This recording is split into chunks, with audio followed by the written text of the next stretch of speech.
The Salvation Army South Africa says a lack of data impedes efforts to fight modern-day slavery and human trafficking.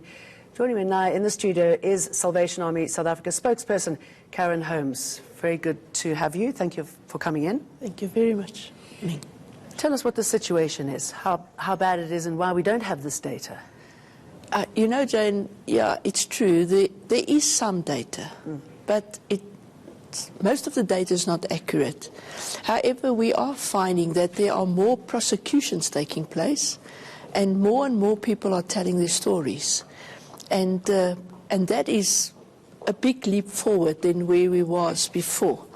The fact that there is no data, or people say, well, surely there must be some data, is because the people that are trafficked or used in some form or other of slavery, their identity gets taken away. Now, once your identity is gone, you dare not go to a police station or anywhere else and report because, you know, you just have one ignorant person and they detain you. So I guess it's not just losing your identity here. I mean, many people leave our shores. Yeah, sure. And what do you do in a foreign country and you don't have no identity document? You hide. You make sure you stay out of trouble. If you're lucky enough to escape. Exactly. And so that is, I think, the problem. But it is getting better, I must say. A lot of people are working very hard, you know, so that we can know where we are and where we stand. I know it's a massive problem. When I was working at Al Jazeera, we had lots of conversations with Interpol because there was a real push to try and stop this modern-day slavery, human trafficking, and I was shocked at the tentacles. I mean, it basically goes around the entire planet. What sort of conversations do you have with Interpol and other police agencies who try to work together to minimize this problem?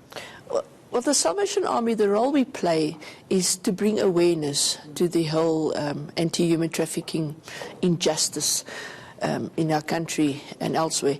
And so we talk to the hawks.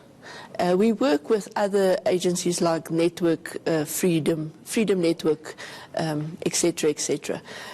So we do not really get too involved, although our national coordinator, she does sit on some very high-profile forums where she has input into these things and try and form and draw up policies, speak to Department Social, Department, etc., etc. So we are involved, but not very directly. Who are the victims and who are the perpetrators behind this horrific crime? Yeah, anyone is a victim.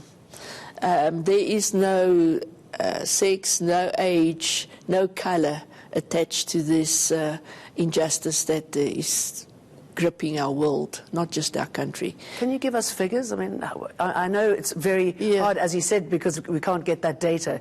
But if you could guess how many people are affected, communities. It is very difficult. I really do not want to give a total or a figure here. But there are safe forums and platforms on social media where people can get an estimate of what's going on. But as I say, not all are very accurate. But just, you know, I think the main message is, apart from facts and figures, and I think that's not, you know, one person is too much. Yes, agreed. Yeah.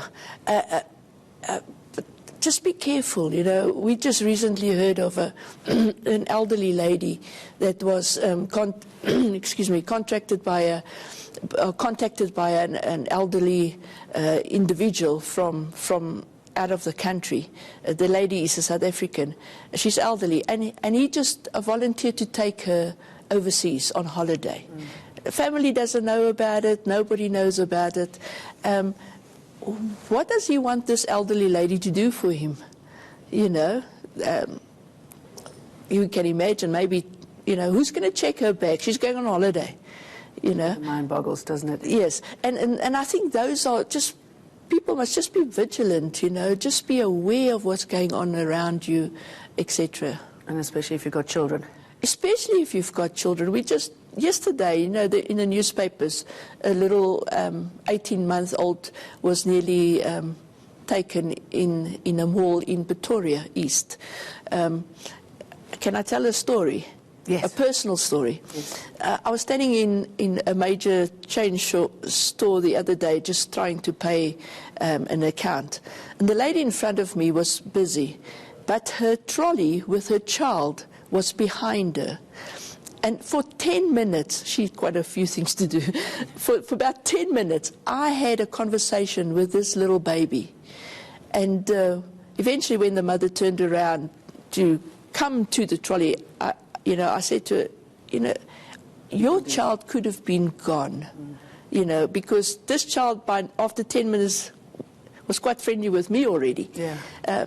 So, it's little things like that. And she was shocked, she said, oh, she knows about it and never thought it like that. I said, well always make sure your child's in front of you, Yeah. And obviously it's a big topic, and I wish we could talk about it more, but thank you very much for coming into the studio. Karen Holmes, the Salvation Army spokesperson.